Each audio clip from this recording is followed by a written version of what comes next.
Bien, chers amis, bonjour.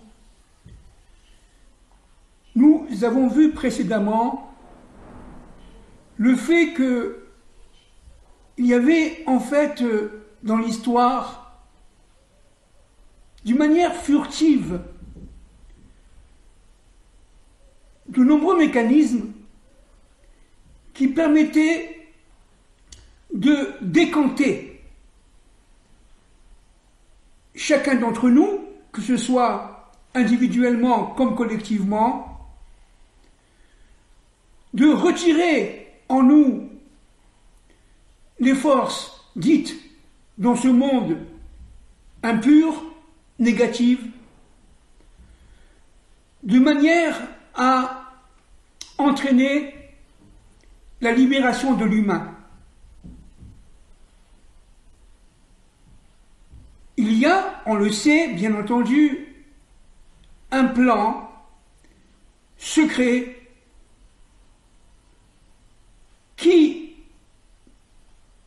est sous-jacent et qui dépasse très nettement notre entendement.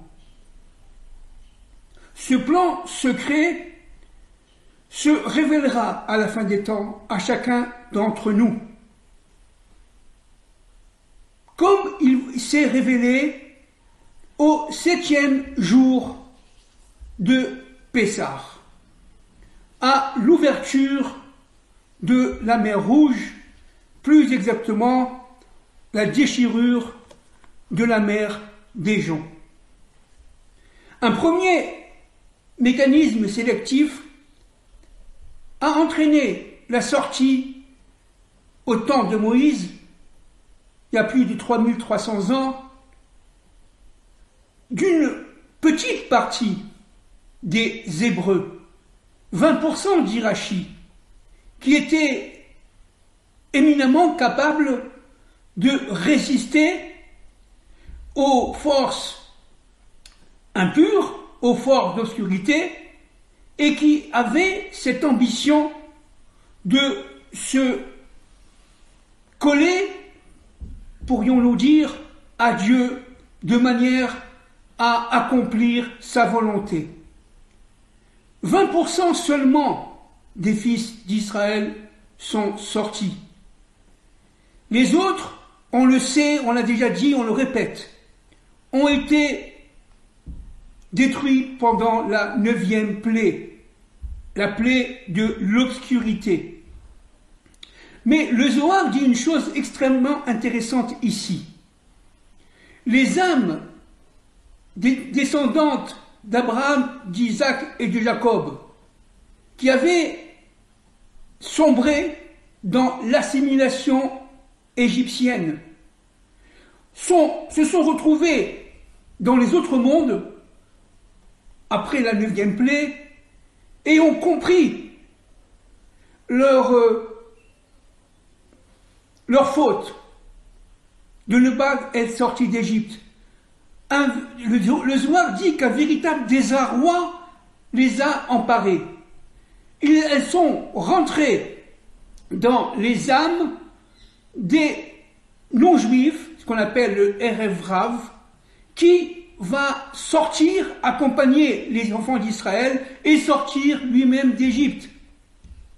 C'est pour ça que le Erev Rav, on le voit aujourd'hui encore, a une sorte de double personnalité. Une personnalité non juive qui veut tout simplement vivre la vie, organiser le monde, disons, juif comme est le monde universel, se coller directement, non pas au Dieu un, mais de l'histoire, mais aux nations, à l'histoire universelle des nations, développer par exemple le capitalisme libéral, voire même le capitalisme sauvage, développer le socialisme jusqu'à une sorte de christianisation du collectif par rapport à l'individuel. Il va y avoir ici, si vous voulez, une sorte de universel où Dieu ne s'est pas révélé encore. Mais dans l'âme de ce Erev Rav, de cette troupe nombreuse, il y avait aussi les descendants de Abraham, d'Isaac et de Jacob, qui avaient été largement assimilés en Égypte. Et cette double personnalité va énormément gêner le Erev Rav. D'un côté, il va y avoir ce bon Erev Rav qui avait fait la circoncision au temps, dont les ancêtres avaient fait la circoncision au temps de Joseph, la Brit Mila, et elles étaient, si vous voulez, renchéries par le fait que ces âmes des 80% des Hébreux qui ne sont pas sortis d'Égypte se sont racolés à elles, et le Erev Rav va avoir une sorte de dépersonnalisation de leur propre nature. Elles vont être, si vous voulez, dédoublées. Elles auront une âme dédoublée. Et cela va perturber complètement et la sortie d'Égypte et l'ensemble de l'histoire d'Israël. Jusqu'à l'arrivée du Messie, où ces âmes auront enfin le repos et où elles seront, disons, actives avec le Messie, fils de David, en Eretz Israël. On parle des âmes qui auront la capacité de réparation absolue, bien entendu. Les âmes qui, de nos jours, à la fin des temps de l'histoire, n'auront pas eu la capacité ou la volonté de réparation, eh bien, seront tout simplement dissociées du peuple d'Israël et elles ne vivront pas la rédemption, la libération d'Israël et la libération de l'humanité descendant d'Adam et de Ève. Le 7e jour est un jour très saint, à ce point que le rabbi de Lubavitch, de mémoire bénie, a exhorté ses fidèles l'après-midi du 7e jour, de faire un repas qu'on appelle le repas du Mashiach. Pourquoi? Parce que l'après-midi, au temps de Mincha, du repas du Mashiach, et cette année c'est d'autant plus important que le 7e jour, si vous voulez, se fixe avec le jour du Shabbat. Il y a ici une sorte d'unification du temps entre le 7e jour et le Shabbat. Or, nous savons bien que le 7e jour, le chiffre 7, est lié directement à la Malchut, à notre monde. C'est-à-dire qu'en fin de compte, sortir d'Égypte ne suffit pas, c'est une condition certes absolument nécessaire, mais elle n'est pas suffisante. Pour pouvoir véritablement sortir d'Égypte et recevoir la Torah, parce que le but évidemment c'est d'entrer en Eretz Israël pour recevoir la Torah, eh bien il faut absolument vivre à l'intérieur de soi-même, individuellement comme collectivement, l'ouverture de la mer. L'ouverture de cette mer qui est en nous. Alors évidemment, Yam, la mer, Yam c'est 50 de Gematria, 40 du même et de Yud 10. 40 plus 10 étant évidemment 50. Le 50 de Yam est lié directement à la lettre Nun. Le Nun de l'histoire qui s'est révélé au temps de Moïse, au temps de l'ouverture de la mer, le 7e jour, et qui se révélera aussi, d'ailleurs, au temps de la sortie du Messie Ben David. C'est pour ça que le Zohar dit que, en fin de compte, cette déchirure de la mer, Kriyat Yam Souf, ne doit pas être dite Kriyat Yam Souf, mais Kriyat Yam Sof. Sof, ça veut dire la fin. Le Zohar se réfère ici à la fin des temps de l'histoire. Il y a eu une sorte de déchirure de la mer d'Éjon à cette époque-là, au temps de Moïse, qui va être, si vous voulez, annonciatrice de l'ouverture de la mer, mais cette fois-ci pour l'universel à la fin des temps de l'histoire. On a déjà dit de nombreuses fois, s'il y a eu une sortie d'Égypte d'Israël, il y aura une sortie d'Égypte de l'universel des fils d'Adam et de Ève qui sont non juifs. Et ce que nous vivons aujourd'hui, les événements que nous vivons aujourd'hui, cette force-là qui est présente aujourd'hui est représentée en fait par la main de Dieu. Les sorciers du temps de Pharaon en Égypte avaient perçu dès la fin de la 3e plaie le doigt de Dieu.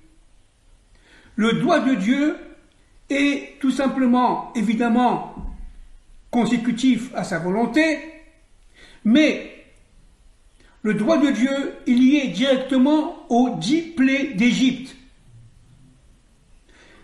Au temps de la sortie et de l'ouverture de la mer Rouge, de la mer des Joncs, de la déchirure de la mer des Joncs, on ne parle plus du doigt de Dieu, mais de la main de Dieu.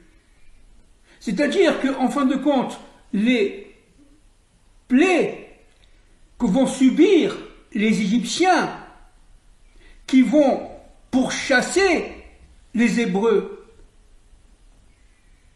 de manière à les faire revenir en terre d'Égypte.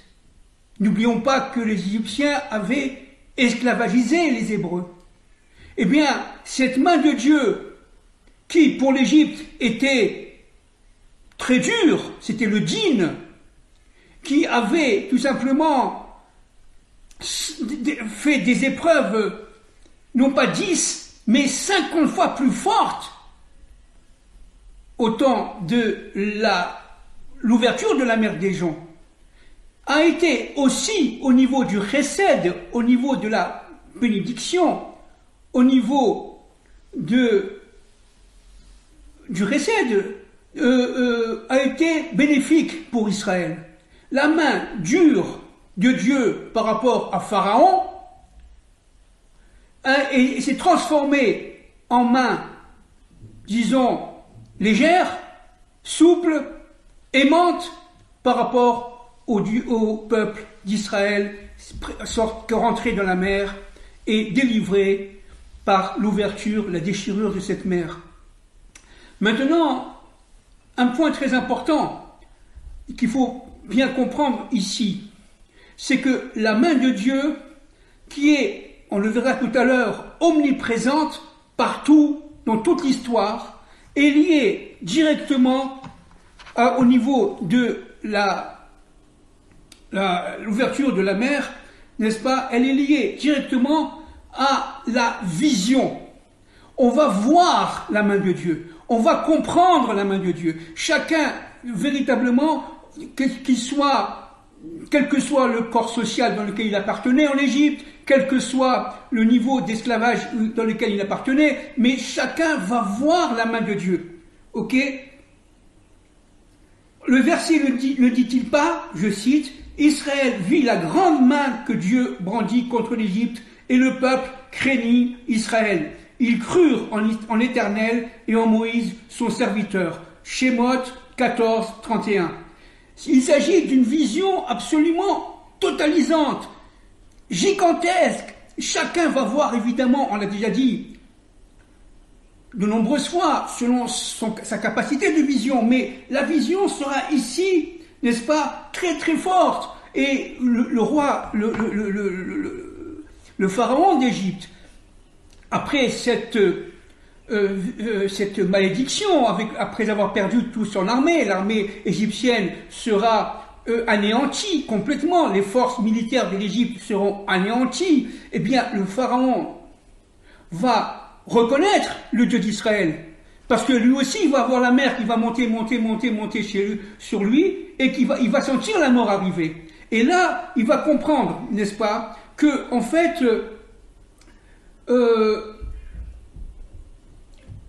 il y a un seul Dieu, et que le pharaon va comprendre qu'il y a cette main de Dieu, et qu'il y a un plan de l'histoire, et que c'est véritablement lui qui est le seul maître de l'histoire et non pas l'idolâtrie, les dieux. Il va comprendre qu'il y a un seul maître et le pharaon va être sauvé et il va se retrouver à Ninive. Et à Ninive, il va être roi de Ninive et il va inculquer aux non-juifs de Ninive l'existence du Dieu un, maître de l'histoire. Du Dieu un, maître de l'histoire. D'où l'histoire de Jonas, entre parenthèses, que l'on lit l'après-midi du Yom Kippour, à Mincha, dans la prière de l'après-midi à Yom Kippour. Jonas qui va, après avoir refusé d'aller sauver les gens de Ninive qui étaient dans une sorte d'idolâtrie éhontée avec perte des valeurs morales, etc., eh bien, il va tout simplement réveiller en eux, en intervenant, lui, le prophète Jonas, en eux, les enseignements de Pharaon qui leur avaient été donnés précédemment et qui ont marqué fondamentalement l'âme de Ninive et qui ont fait tchouva. Les gens de Ninive, c'est l'universel qui fait tchouva, on l'a déjà dit plusieurs fois auparavant. Et donc, y compris l'histoire des Égyptiens, qui est dans un premier temps une histoire de destruction, va se révéler être en fait positive, même pour les Égyptiens, c'est-à-dire pour l'universel. Et cela, l'exemple de Ninive est extrêmement probant à cette force qui est omniprésente. Et cette force qui est omniprésente, c'est tout simplement l'action. Nous sommes ici dans le temps de l'action, nous sommes ici dans le temps de la participation effective de Dieu. La main de Dieu, c'est en fin de compte l'ensemble des mains individuelles ou collectives qui ont permis la création de ce monde, la constitution de ce monde. Et ce qui est très important de saisir, c'est que cette création, cette main, au fil du temps, au fil des civilisations, au fil des empires, au fil des dynasties, au fil des siècles et des millénaires, va donner un sens à l'histoire. C'est pour cela, disent nos maîtres, que notamment le Ramchal, ça je vais citer, le Ramchal, je cite dans le livre, l'essence de la Torah du Rav Shriki, que j'ai cité plusieurs fois, à la page 144, que dit le Ramchal, de mémoire bénie, évidemment, non seulement la mer s'est ouverte, mais ce qui est ouverte aussi, et j'allais dire même surtout, dit le Ramchal, c'est l'échelle du temps. Dieu leur a permis, à ceux qui sont sortis d'Égypte, à ceux qui sont rentrés dans la mer, de voir toute l'histoire de l'humanité, depuis les exils successifs jusqu'à la rédemption finale. Chacun a vu l'histoire non seulement collective d'Israël, non seulement l'histoire universelle, mais aussi, et j'allais dire même d'une manière tout à fait miraculeuse, surtout l'histoire familiale, l'histoire personnelle, l'histoire des Gilgulim. Ils ont tout vu. Et la servante, n'est-ce pas, qui était parmi les êtres qui sont sortis d'Égypte de cette époque-là, avait atteint, on l'a déjà dit de nombreuses fois, un niveau de prophétie qui était supérieur à un des plus grands prophètes de toute l'histoire, Ereskiel ben Bouzi, qui lui a vu l'apparition du chariot céleste, c'est-à-dire de la Merkava. Et ça, c'est un midrash, bien sûr. C'est-à-dire qu'en fin de compte, la main de Dieu, c'est à pénétrer carrément notre univers par l'action des hommes. Vous voyez comment que les hommes sont shutafim, sont associés à Dieu à la moindre action. J'allais dire même à la moindre pensée qui se matérialise en action. Et ça, c'est quelque chose de très important. Alors vous allez me dire, Qu'est-ce que c'est que la Shrina alors? La Shrina, c'est l'attribut divin qui est, j'allais dire, enfermé dans notre monde, qui est féminine, et qui nous permet tout simplement de réaliser cette action. Et qu'ont vu, les êtres qui sont sortis d'Égypte et qui sont rentrés dans la mer, ils ont vu tout simplement leur fonction individuelle intégrée dans une fonction collective qui elle-même est intégrée dans une fonction collective universelle. Fonction individuelle, fonction collective hébraïque, fonction collective universelle. C'est pour ça, disent le Zohar et disent nos maîtres, que la mer des joncs s'est fendue en 12 parties, et qu'à chacune des 12 parties, il y avait une sorte de vitre qui séparait les deux parties, l'une de l'autre. Et chacun est rentré dans sa propre partie. Qu'est-ce que ça veut dire?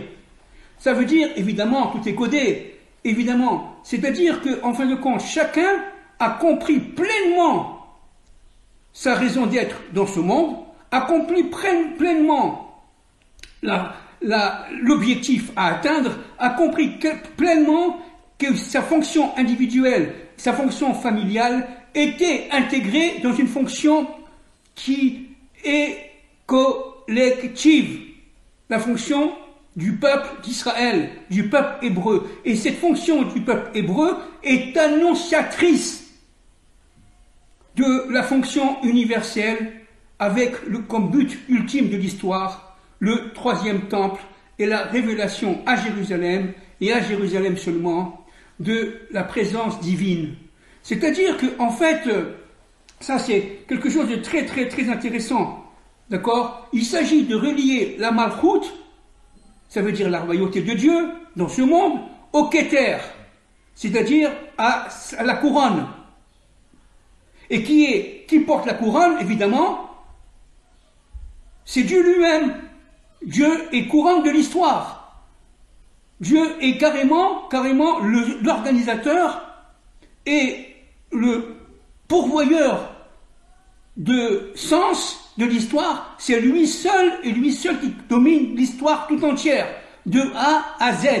Az Moshe, on dit. Lorsqu'on est sorti d'Égypte, la mer s'est ouverte le 7e jour. Az, on a chanté le chant de la mer, n'est-ce pas? Kiryat Namsouf, on a chanté Az Moshe. Au début, c'était Moïse, qui a chanté, puis les femmes, notamment Myriam, et toutes les femmes qui l'ont suivi.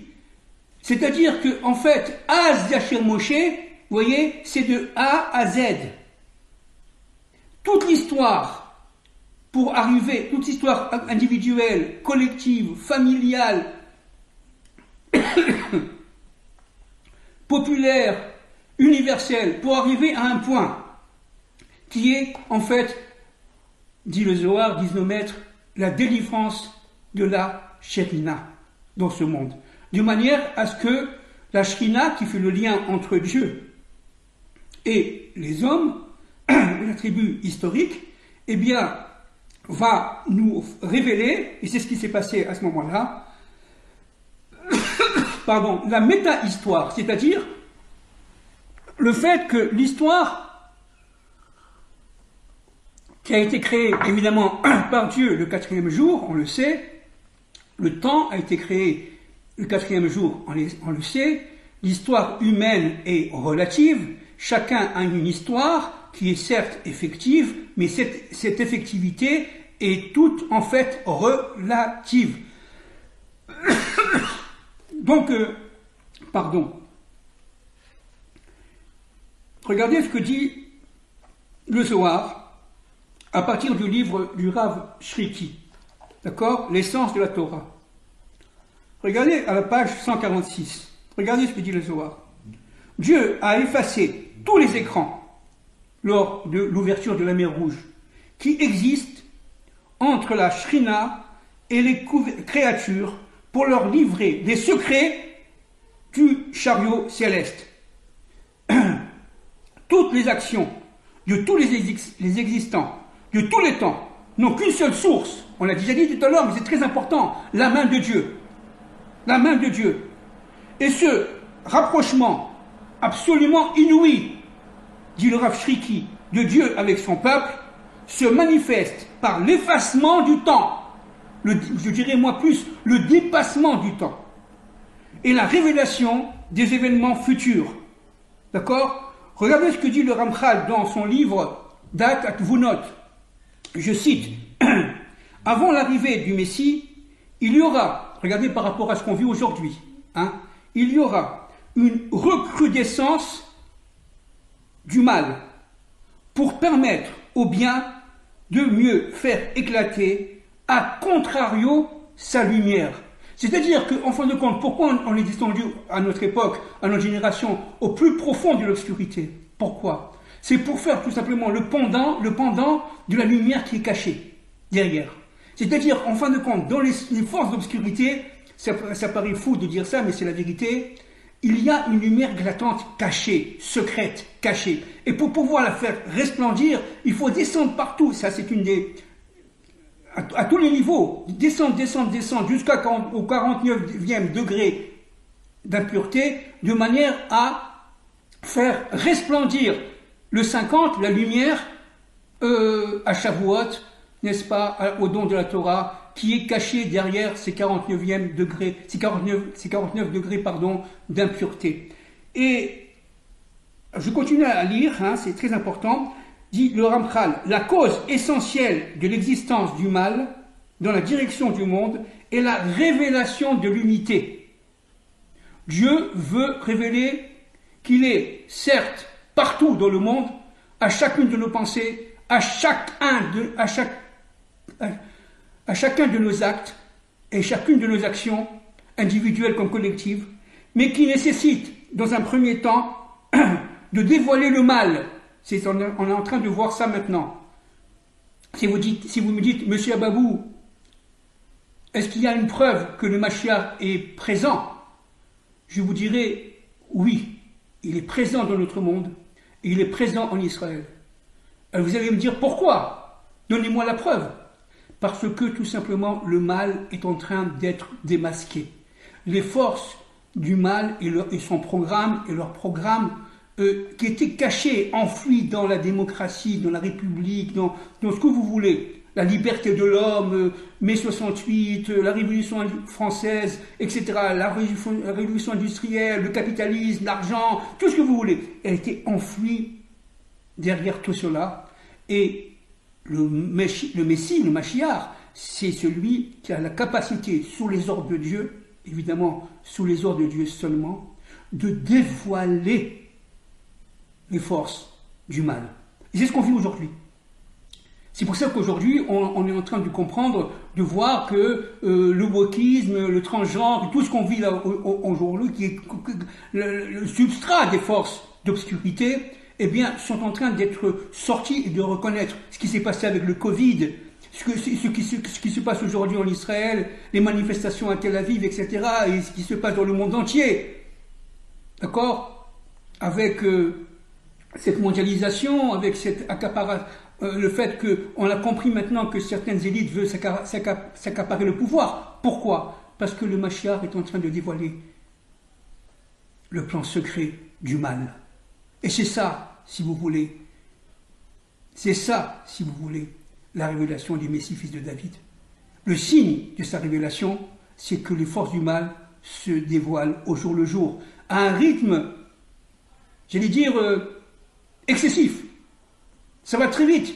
Chaque heure a sa propre signification. Chaque minute a sa propre signification. J'allais dire presque chaque seconde. On change de peau à chaque heure, à chaque minute, à chaque seconde. On devient un autre.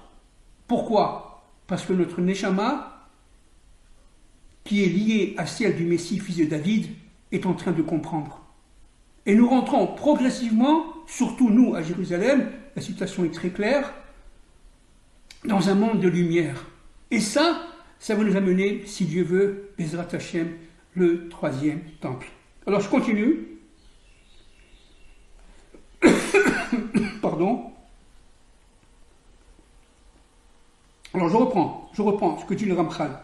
La cause essentielle de l'existence du mal dans la direction du monde est la révélation de l'unité, qui nécessite, dans un premier temps, de dévoiler le mal et de le laisser faire tout ce qui est dans sa nature. Vous avez compris?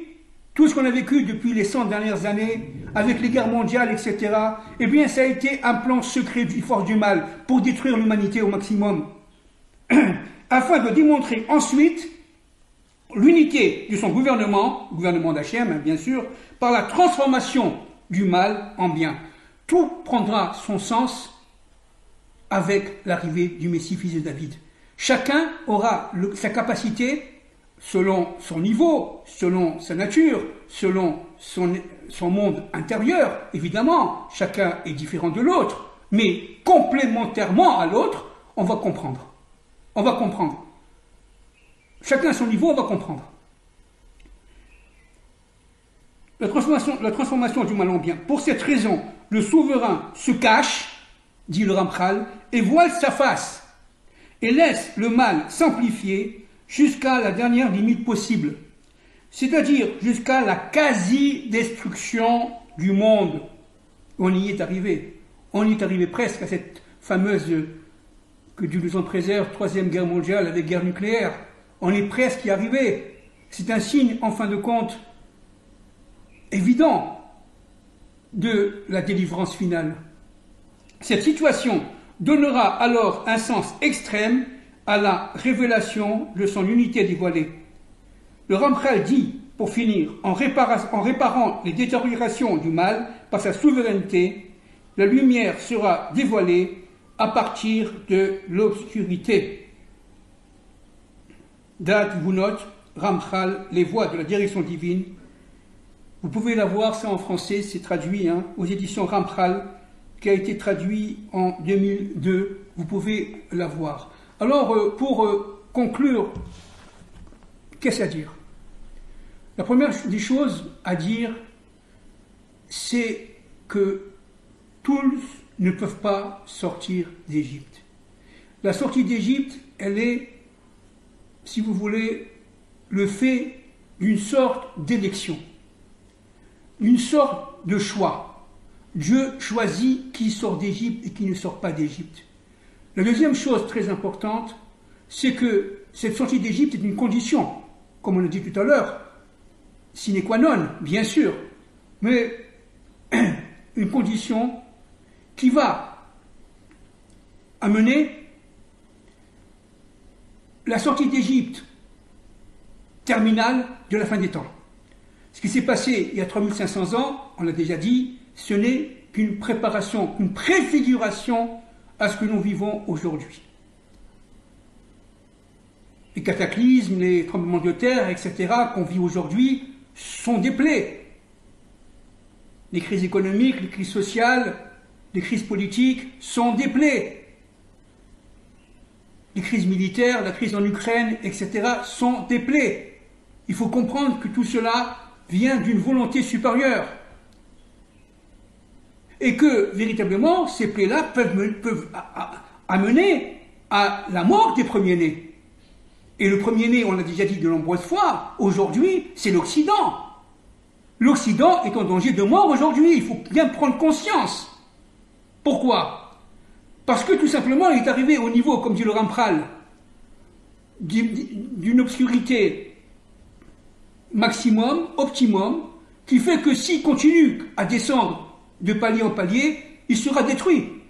Parce qu'il aura atteint le 50e degré d'impureté. C'est ça l'enjeu de notre génération. Donc, deuxième point, cette sortie d'Égypte qui est, on a dit, condition, n'est pas suffisante. Il faut l'ouverture de la mer des joncs, la déchirure de la mer, de manière à ce que chacun d'entre nous puissions vivre dans une lumière qui était cachée, qui dépasse le temps et qui dépasse l'histoire. Il s'agit de rentrer dans un monde qu'on appelle le monde de la Bina, on l'a déjà dit de nombreuses fois. C'est le monde de la surnature, où les lois de la nature sont certes existantes, mais elles sont dépassées. Il s'agit de dépasser les lois de la nature. qui existent, bien sûr, mais il faut les dépasser pour rencontrer Dieu. Et la Bina, c'est cette lumière incroyable, infinie, qui est en nous. Grâce à qui? Grâce au Noun. Et la main de Dieu, de toute l'histoire, est la main qui va nous permettre, à chacun d'entre nous, qui est descendant d'Adam et de Ève, de concrétiser notre propre vision par une vision messianique, par une vision non pas seulement matérialiste de l'histoire, mais une vision qui dépasse le temps et l'espace et qui nous fait rentrer dans un monde qui est un monde infini, qui est un monde immortel, qui est un monde où la maladie n'existe plus, qui est le monde du troisième temple. Et c'est pour ça que Rashi dit que Dieu construira, c'est à partir du Zohar, construira le troisième temple de ses deux mains.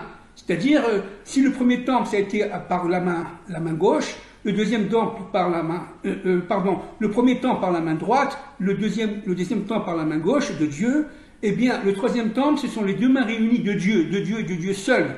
Le premier temple, il a fallu l'association de l'homme, le deuxième temple aussi, mais le troisième temple sera tout simplement envoyé par Dieu, directement. Alors, évidemment, ici, il y a une sorte de marloquette, de discussion entre nos maîtres.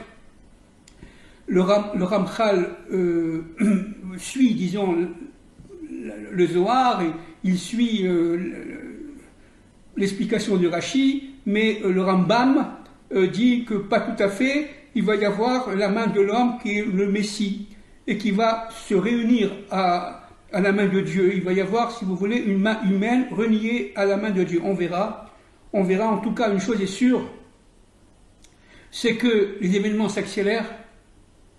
Nous sommes en train actuellement de rentrer dans la mer. Chacun d'entre nous entre dans la mer, qu'il soit conscient ou qu'il ne soit pas conscient. Et cette mer s'ouvre à condition qu'on a les Mouna.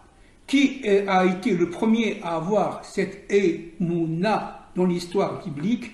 C'est Caleb ben Yefouné, qui est rentré seul. Tout le monde le prenait pour un fou, parce que ça faisait très très peur, évidemment, rentrer dans la mer. Eh bien, lui, il est rentré. Et il est rentré, on l'a déjà dit de nombreuses fois, jusqu'à ce que la mer soit arrivée au niveau des narines. Et là, elle s'est ouverte. Et les 12 tribus, chacune selon son chemin, chacune selon sa direction, ces tribus sont rentrées ensemble, mais dans des compartiments, il y avait 12 compartiments, on l'a dit tout à l'heure, et chaque fonction des tribus étant complémentaire à l'autre. Et ce qui s'est passé avec les Hébreux, la sortie des Hébreux, à cette époque-là, au temps de Moïse, se passera aujourd'hui au temps du Mashiach ben David, mais au niveau, certes, hébraïque, du retour d'Israël sur sa terre, aujourd'hui, mais universel.